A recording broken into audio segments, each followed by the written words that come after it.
खररूपिणं यमाश्रितो he वक्ररूपी चन्द्र सर्वत्र वन्दते। गुरुर्ब्रह्मा गुरुर्विष्णु गुरुर्देव महेश्वरा गुरुर्साक्षात् परब्रह्मा तस्मै श्री गुरुवे नमः। तस्मै श्री गुरुवे नमः।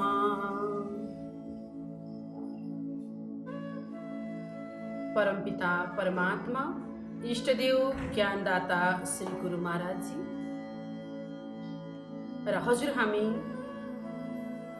गुरु र शिष्यको नाता कस्तो हुनुपर्दछ र आज यो विशेष गरेर गुरुको महिमा गाउने समय हो र यो श्रावण मास यो साउनको महिना भगवान शंकर भोले बाबालाई जल चढाएर बेलपत्र चढाएर आराधना गर्ने महिना। हामी बेलपत्र चढाउँछौँ, 3वटा पात भएको बेलपत्र र यो पातले तपाईँ हामीलाई के उदाहरण दिँदैछ त भनेर हामीले कहिले पनि खोजी गरेनौँ, कहिले पनि सोधेनौँ। जब हामी सोध्ने थियौँ, खोज्ने थियौँ, अवश्य पनि पाउने थियौँ। जबसम्म हामी खोज्दैनौँ तबसम्म हामी पाउन सक्दैनौँ। त्यसैले यो बेलपत्रले जुन त्यो बेलपत्रको जुन कि 3वटा पातले तपाईँ हामीलाई सम्झाउँदैछ सत्वगुण, रजोगुण अनि तमोगुण। यी गुणहरूलाई तपाईँ हामीले कसरी विश्लेषण गर्न सक्दछौँ। अनि यो 3वटा पात भएकै बेलपत्र भगवान शंकरलाई किन चढाउने? भगवान शंकरलाई त्यो 3वटा पात भएको बेलपत्र चढाउनाले के हुन्छ, के पाइन्छ? हजुर हामीले यसलाई कहिले पनि खोजेनौँ। यो सत्वगुण, रजोगुण, तमोगुण यी गुणहरूलाई तपाईँ हामीले दमन गर्नु पर्यो। जब हाम्रो रजोगुण दमन हुन्छ, तमोगुण दमन हुन्छ, जब सत्वगुणले बास गर्छ, जब सत्वगुण तपाईँ हामीहरूको जीवनमा आउँछ, तब तपाईँ हामीले त्यो सत्य चिजलाई, त्यो प्रभुको दर्शन गर्ने बाटोलाई तपाईँ हामीले पाउन सक्दछौँ। र यसरी महिमाहरू, यसका दृष्टान्तहरू अनेक छन्।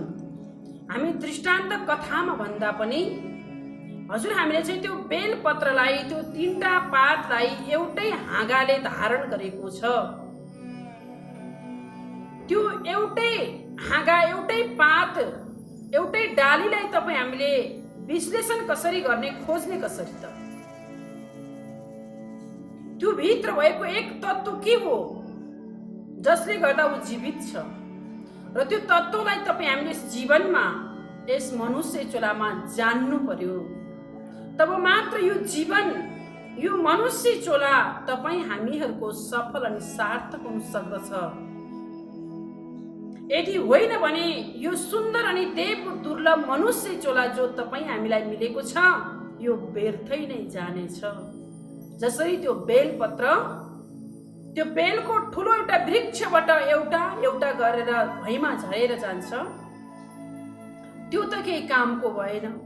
हामीलाई काम कतिखेर लागेको हामी अनुभूति गर्छौँ जतिखेर त्यो पत्तालाई, त्यो बेलपत्रलाई तपाईँ हामीले ल्याएर भगवान शंकरलाई अर्पण गर्छौँ। जब हामीले भगवान शंकरलाई अर्पण गरिसकेपछि हामी भन्ने गर्छौँ भगवान शंकरलाई बेलपत्र चढाइयो, अब मेरो कामना पूरा भयो। हामीले त्यतिखेर 3नै गुणलाई लगेर भगवान शंकरको चरणमा अर्पण गरिदिएका हुन्छौँ। फेरि तपाईँ हामीहरूकोमा जीवनमा सत्वगुणको राज कहिले पनि भएन, खालि तमोगुणको, रजोगुणको बास भइराख्यो र हामीले त्यो चिजलाई, त्यो सत्यलाई तपाईँ हामीले बुझ्नै सकेनौँ। जसरी हामीले भगवानको पूजा आराधना गर्ने बेलामा हामी गोबरको शिवलिङ्ग बनाएर त्यहाँ दुबो चढाएर, त्यहाँ दूध चढाएर, त्यहाँ बेलपत्र चढाएर पूजा कार्यलाई तपाईँ हामी सुरु गर्छौँ। र किन हामीले त्यो बेलपत्र दुबो दूध चढाएर तपाईँ हामी पूजा सुरु गर्छौँ भन्दा कुनै पनि कीटाणुहरूले हाम्रो पूजामा विघ्न नगरोस्। गोबर कति शुद्ध चिज हो। हामी गाईको गोबरलाई आज हामीलाई कसैलाई पनि मन पर्दैन, हामी छिछि दूर गर्ने गर्छौँ। तर जहाँ गाईको गोबर लगाएर पोतिएको हुन्छ, लिपिएको ठाउँ हुन्छ, त्यो शुद्ध अनि पवित्र हुन्छ। जहाँ कहीँ पनि हजुर हामीले हाम्रो घर परिवारमा इष्टमित्रमा हामी कहीँ जाँदाखेरिमा हेरौँ जहाँ झिँगाहरू भन्किराखेको हुन्छ, मक्खीहरू लागिराखेको हुन्छ र त्यो स्थानमा गाईको गोबरले ल्याएर यसो लिपिदिनुहोस् त, त्यहाँनिर झिँगा आउँदैन। किनकि त्यहाँ नराम्रा चिजहरूलाई त्यो गोबरले के गरिदियो भन्दा पुरिदियो, नराम्रो चिजलाई छोपिदियो। भनेपछि त्यो शुद्धिकरण वातावरणलाई शुद्ध गर्नको लागि त्यो गाईको गोबर अति महत्त्वपूर्ण रहेछ। जसरी दुबो किन चढाइन्छ भन्दा दुबो एउटा अजम्बरी हो। दुबोको एउटा सानो जराबाट पनि उसले आफ्नो रूप रङ्गलाई अगाडि बढाउन सक्दछ, ऊ कहिले पनि मर्दैन। त दुबो चढाउनुको मतलब अजम्बरी हुनु, दूध चढाउनुको मतलब त्यो अमृत तत्त्वलाई प्राप्ति गर्नु र त्यो तत्त्व त्यो शक्ति तपाईँ हामी भित्र छ। तर हामी के गर्दैछौँ? बाहिर खोज्दैछौँ। बाहिर पूजा गर्यौँ, पाठ गर्यौँ, यज्ञ गर्यौँ, हवन गर्यौँ, सबै कार्यहरू गर्यौँ, तर मनमा शान्ति आएन। मनमा शान्ति कतिखेर आउँछ? जब मनले भनेको कुरा प्राप्ति गर्दछ। सानो एउटा बच्चा छ, उसले हट गर्छ, बाबा मलाई यो खेलौना चाहियो त चाहियो। जब बाबाले पुरा गरिदिनुहुन्छ तब बाबा राम्रो खुसी छोरा। जब बाबाले त्यो इच्छालाई पुरा गर्न सक्नु भएन भने छोरा दुखी, बुवा पनि नराम्रो। अब हामीले यहाँनिर सोचौँ गुरु र शिष्य कस्तो हुनुपर्दछ भन्दा नङ र मासुको जस्तो सम्बन्ध गुरु र चेलाको हुनुपर्छ, गुरु र शिष्यको हुनुपर्दछ।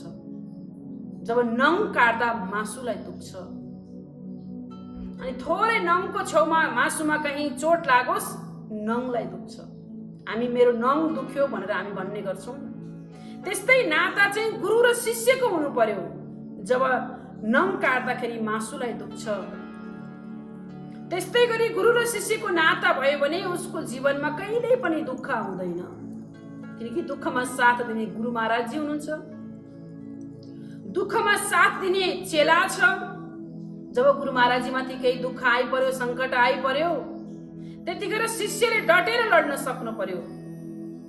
डटेर लड्न सक्ने शिष्य नै महान हुन सक्दछ र त्यो शिष्यको सधैँभरि पूजा भइराख्छ। कसको पूजा हुन्छ? सुदामाको पूजा हुन्छ।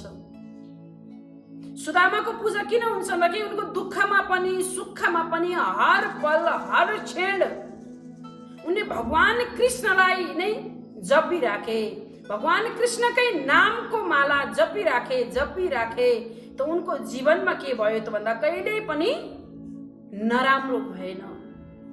जतिखेर त्यो नराम्रोको क्षण आउँथ्यो, त्यो कल्पना त्यो सोचमा सुदामा पुग्न खोज्थे, त्यतिखेर भगवान कृष्ण आएर सुदामालाई सम्झाइहाल्नुहुन्थ्यो, हे सुदामा, हे मित्र, तिमी आफ्नो मार्गबाट कहिले पनि नभट्क, किनकि तिमीले त्यो तत्त्व ज्ञानलाई प्राप्ति गरेको छौ, त्यो अजपा नामको जाप गर्छौ, तिमीलाई के को दुःख? हेर्नुहोस् त, आज तपाईँ हामीले धेरै उदाहरणहरू दृष्टान्तहरू यस्ता पाउने गर्छौँ। महान हस्तीहरूले आफ्नो जीवनमा कति कुर्बानी गर्नुभयो, कति आफ्नो जीवनमा गुरु र शिष्यको नातालाई प्रगाढ बनाइराख्नको निम्ति कति संसारमा दौडिनु पर्यो, कति दुःख कष्ट जीवनमा भोग्नु पर्यो। हेर्नुहोस्, आज गुरु र शिष्यले कसरी आफ्नो जीवनलाई महान अनि धन्य बनाउन सक्दछन्, जसरी तपाईँ हामीले दृष्टान्तको रूपमा सुन्ने गर्छौँ। एकजना शिष्य आफ्नो गुरु महाराजजीको पासमा जानुभएछ त गएर भन्नुहुन्छ, प्रभु, म हजुरलाई भेट्न आएको, हजुरलाई दर्शन गर्न आएको, हजुरले मलाई एउटा कुरा बताइदिनुहोस् न, म एउटा कुराबाट चिन्तित छु, पीडित छु। त गुरु महाराजजी भन्नुहुन्छ आफ्नो शिष्यलाई, आफ्नो चेलालाई, भाइ भन, तिमी कुन कुराले चिन्तित छौ, पीडित छौ? र त्यतिखेर त्यो शिष्यले भन्छ, गुरु महाराजजी, म एउटै कुराले चिन्तित छु, जो कि मैले गरेको भक्तिले मलाई नै साथ दिन्छ कि दिँदैन। त गुरु महाराजजी त्यहाँनिर भन्नुहुन्छ, बाबु तिमीले यो शङ्का नगर।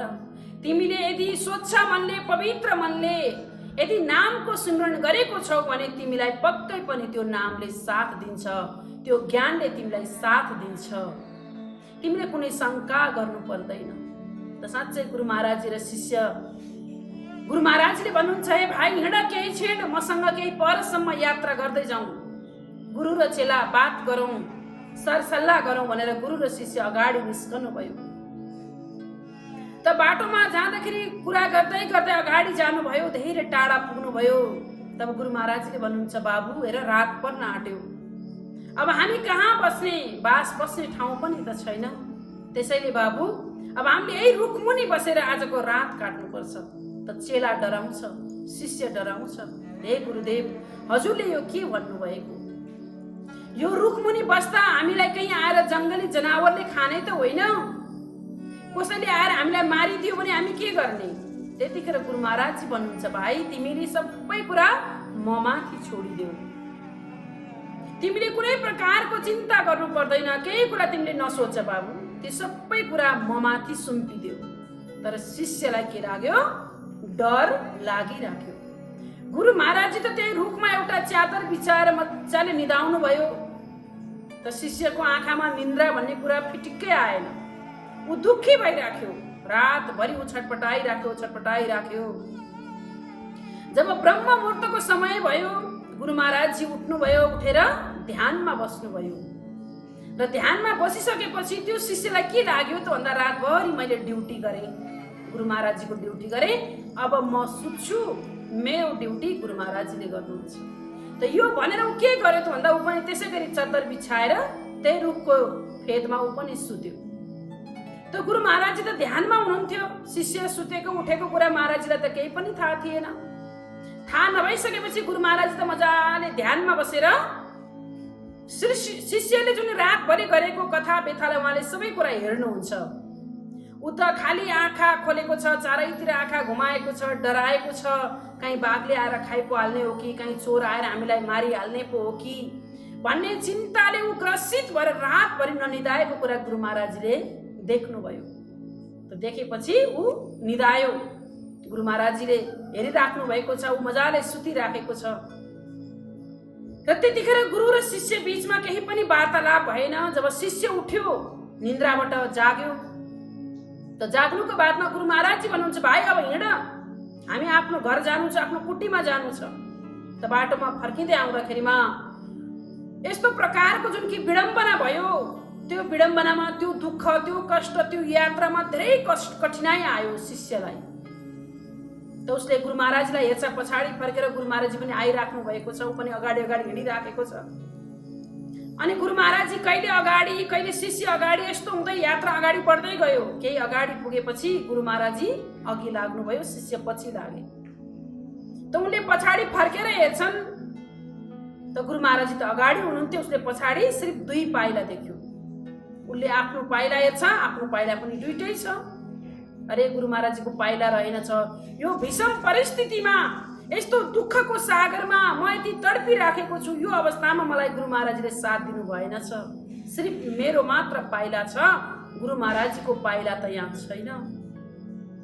यो भन्दै ऊ अगाडि बढ्दै थियो। त्यो कष्ट, त्यो दुःख, त्यो भयावह अवस्थालाई उसले पार गरेर अगाडि बढ्यो। त अगाडि बढिसकेपछि गुरु महाराजले भन्नुहुन्छ, बाबु तिमी ठिक त छौ? त उसले त्यतिखेर गुरु महाराजजीलाई थोरै धम्काए जसरी, थोरै गुरु महाराजजीलाई डाउन गरे जसरी उसले बोल्छ, गुरु महाराजजी हजुर मसँग नबोल्नुहोस्।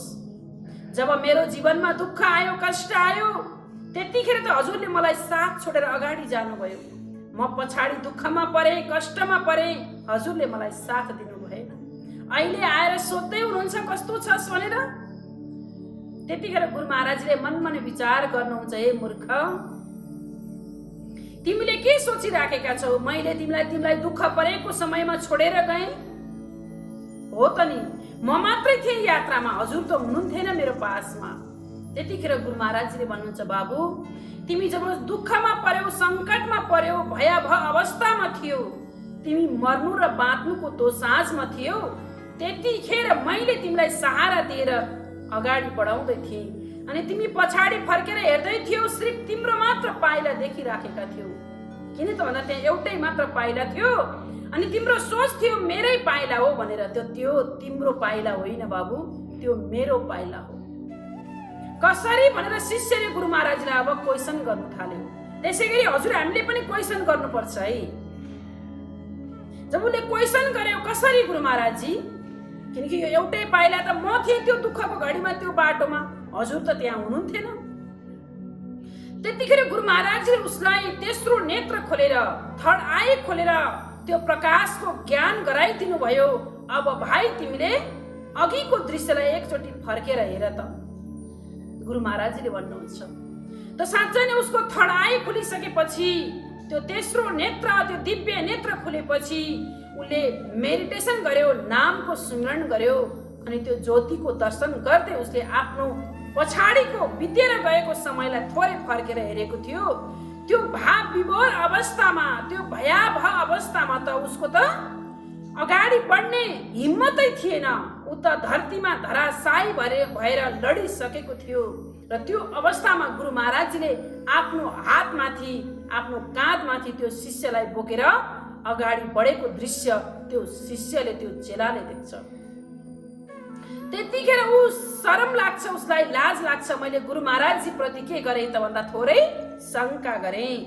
गुरु महाराजलाई मैले दुःखमा साथ दिनु भएन भने आखिरमा त यो पाइला मेरो होइन रहेछ, यो पाइला त मेरो गुरु महाराजजीको रहेछ भने। हेर्नुहोस्, गुरु महाराजजीले भक्तको जीवनमा कहिल्यै पनि साथ छोड्नुहुन्न। भले शिष्यले गुरु महाराजजीको साथ छोडिदिन्छ कतिखेर भन्दा जब ऊ सम्पन्न हुन्छ, उसको जीवनमा दुःख कष्ट हुँदैन, उसको जीवनमा थोरै पैसा रुपियाँ आउँछ, उसले स्वयं भगवानलाई भुलिदिन्छ। हेर्नुहोस्, त्यस्तो विपदको समयमा, त्यस्तो भयावहको अवस्थामा गुरु महाराजले के गर्नुभयो त भन्दा आफ्नो शिष्यलाई आफ्नो काँधमाथि राखेर उसलाई यात्रा तय गर्नुभयो। अब हामीले यहाँनिर विचार गरौँ, सोचौँ, गुरु र शिष्यको नाता कस्तो हुनु पर्दो रहेछ त। किनकि गुरु महाराजजी त अन्तर्यामी हो, कि भक्तको जीवनमा कहिले पनि दुःख कष्ट देख्न चाहनुहुन्न।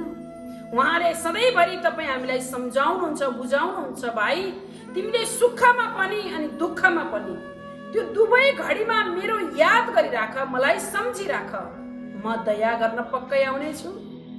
यदि सुखमा तिमीले मलाई भुल्यौ भनेदेखि, यदि सुखमा तिमीले मलाई बिर्स्यौ भनेदेखि दुःखमा मैले आउने कष्ट पनि फेरि कमै गर्नेछु भनेर गुरु महाराजले यसरी सम्झाउनुहुन्छ। र त्यतिखेर त्यो शिष्यको आँखा खुल्यो, म कस्तो प्रकारको शिष्य रहेछु त। जब यस्तो दुःखको समयमा आएर गुरु महाराजले साथ दिँदा पनि मैले त कहिले देखिनँ। किनकि हामीले गुरु महाराजले साथ दिएको देख्नको लागि त्यो आँखा खोलेकै छैनौँ, हाम्रो तेस्रो नेत्र खुलेकै छैन, थर्ड आई खुलेकै छैन, तब हामीले गुरु महाराजले साथ दिएको कसरी देख्न सक्छौँ त। त्यसैले यो दुई नेत्रलाई, यो बाहिरको चर्म चक्षुको आँखालाई तपाईँ हामीले बन्द गरेर तेस्रो नेत्र खोलौँ, थर्ड आईलाई खोलौँ। जसरी भगवान शङ्करले पनि कैलाशमा बसेर तेस्रो नेत्र खोलेर त्यो ज्योति स्वरूप परमात्माको दर्शन गर्नुभएको थियो भने तपाईँ हामीले पनि त्यो चक्षु खोलेर, त्यो नेत्र खोलेर त्यो ज्योति स्वरूप परमात्मा परम इष्टदेवको दर्शन गर्ने कोसिस गरौँ। अन्यथा तपाईँ हामीहरूको जीवन पनि व्यर्थै नै जानेछ। यस्तो मूल्यवान जीवन छ जसको तपाईँ हामीले मूल्य दिएर किन्न सक्दैनौँ। विचार गर्नुहोस् त, हामी संसारको विषय भोगको वस्तुको मूल्य दिएर किन्न सक्छौँ, तर यो मनुष्य शरीरलाई हामीले मूल्य दिएर किन्न सक्दैनौँ। यो एकमुठी श्वासलाई तपाईँ हामीले किनेर लगाउन सक्दैनौँ। भन्नुहोस् यो कति अनमोल रहेछ। त्यसैले त सन्तहरूले भने कि यो अनमोल चिजलाई तिमीले जीवनमा प्राप्ति गरेर जान। यो श्वास हीरा भन्दा पनि अमूल्य छ। बड़े बड़ाई ना करे, बड़े बोले ना बोल, हीरा मुख से कब कहे लाख टक्का मेरा मोल। हेर्नुहोस्, ठुलो मान्छेले म ठुलो मान्छे हुँ कहिले पनि भन्दैन। हजुरहरू कहीँ हस्पिटलमा जानुहोस्, ठुलो डाक्टर हुनुहुन्छ भने म ठुलो डाक्टर हो, म दबाई गरिदिन्छु कहिले पनि भन्नुहुन्न। जब हामी त्यो हस्पिटलमा जान्छौँ, कार्ड लिन्छौँ अनि फल्ना डाक्टरको पासमा जानुहोस् भन्नुहुन्छ, हामी जान्छौँ तब उहाँले पनि साधारण रूपमा हामीलाई ट्रिटमेन्ट गर्नुहुन्छ, दबाई दिनुहुन्छ। म ठुलो डाक्टर हुँ नानी, म तिमीलाई केही हुन दिन्न कहिले भन्नुहुन्न। किन त भन्दाखेरिमा केही हुन दिन्न भन्दा भोलि भइगयो भने हजुर डाक्टर होइन भन्ने क्वेसन आउन सक्छ नि त। त्यसैले भने बडे बडाई ना करे, बडे बोले न बोल। तपाईँ हामीले बडाउले कहिले पनि आफ्नो मोल लगाउँदैन। हिरा कति मूल्यवान चिज छ होइन? हजुर हामीले कहिले सोचेका छौँ? तर त्यो हिराले कहिले पनि आफ्नो मोल लगाउँदैन। मेरो मोल लाख टक्का हो, मेरो लाख रुपियाँ मोल छ, त्यो हिराले कहिल्यै पनि भन्दैन। त्यसैले ज्ञानीहरू बार बार हामीलाई सम्झाउनुहुन्छ, बुझाउनुहुन्छ कि तिमी मूल्यवान हुनको निम्ति आफ्नो मोल कहिले पनि नगर। गुरु महाराजजीले हेर्नुहोस्, त्यहाँ घमण्ड गर्न सक्नुहुन्थ्यो, अभिमान गर्न सक्नुहुन्थ्यो, होइन बाबु तँलाई मैले लिएर गएको भन्न सक्नुहुन्थ्यो नि। गुरु महाराजजीले ती सबै दृश्यलाई उसको आँखाको अगाडि देखाइदिनु भयो। तब विश्वास भयो। जब हामीले देख्छौँ तब हामीलाई विश्वास हुन्छ। तब जबसम्म हामीले आफ्नो आँखाले देख्दैनौँ हामीलाई विश्वास लाग्दैन। त गुरु महाराजजी प्रत्यक्ष प्रमाणको विषय हुनुहुन्छ। त्यसैले प्रत्यक्ष प्रमाण तपाईँ हामीहरूको जीवनमा जबसम्म हामीले जार गर्दैनौँ तबसम्म यो जीवनलाई, यो मनुष्य चोलालाई तपाईँ हामीले सफल अनि सार्थक बनाउन सक्दैनौँ। त्यसैले त ज्ञानीहरू बार बार हामीलाई सम्झाउनुहुन्छ, बुझाउनुहुन्छ कि भाइ यो जीवनमा, यो मनुष्य चोलामा तिमीले प्रभुको भजन गर, प्रभुको भक्ति गर अनि गुरु र शिष्यको नाता नङ्ग्र मासुको जस्तो तिमीले बनाइराख। कि भक्तको जीवनमा दुःख आउँदा भगवान दौडेर आउनुहुन्छ। सुदामाको जीवनमा भगवान कृष्ण दौडेर आउनु भएन र? मीराको जीवनमा भगवान कृष्ण दौडेर आउनु भएन र? अहिल्याको जीवनमा भगवान राम दौडेर जानु भएन र? सोच्नुहोस् त, विचार गर्नुहोस् त। साँच्चै नै भक्तको जीवनमा दुःख कष्ट आउँछ भने भगवान दौडी दौडी आउनुहुन्छ। यदि भगवानको जीवनमा दुःख आयो, गुरुको जीवनमा दुःख आयो भने हामी दौडेर जान्छौँ। आज अहिलेको समयमा हो भने त हामी फर्केर पनि हेर्दैनौँ, दौडेर जान त परेको कुरा। त्यसैले दर्शक महानुभाव, हजुर हामीले यस जीवनमा, यस मनुष्य चुलामा त्यो तत्त्व ज्ञानको खोजी गरौँ, समयको सद्गुरुको खोजी गरौँ, समयको ज्ञानी तत्त्ववेताको पासमा जाउँ, उहाँको चरण सानिध्यमा गएर, उहाँको पासमा गएर त्यो तत्त्व ज्ञानलाई तपाईँ हामीले प्राप्ति गर्ने, जान्ने कोसिस गरौँ। जब हामीले त्यो ज्ञानको खोजी गर्छौँ, आत्मा ज्ञानलाई प्राप्ति गरेर आत्माको साधना गर्छौँ, यो आत्मालाई लगेर परमात्मासँग मेल गराइदिनु पर्यो, तब मात्रै तपाईँ हामीहरूको आत्माको कल्याण हुन सक्दछ। त्यसैले ज्ञानी सन्तहरू भन्नुहुन्छ, यो मनुष्य शरीर अनमोल छ, जसको मोल लगाएर किन्न सकिँदैन। यो अनमोल जीवनमा हामीले प्रभुको भजन गरौँ, प्रभुको भक्ति गरौँ, त्यो भक्तिको कमाई मात्रै तपाईँ हामीहरूको साथमा जान्छ। अरू यो संसारका विषय धन्दालाई तपाईँ हामीले साथमा लैजान सक्दैनौँ। त्यसैले साथ जाने कमाई भनेको प्रभुको भक्ति हो, प्रभुको भजन हो र त्यो अजपा नामको जाप हो।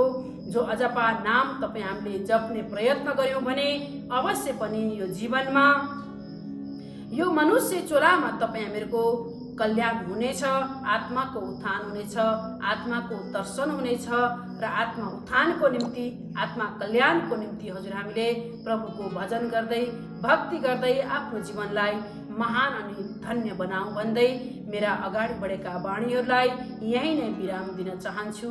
हरि ओम तत्सत।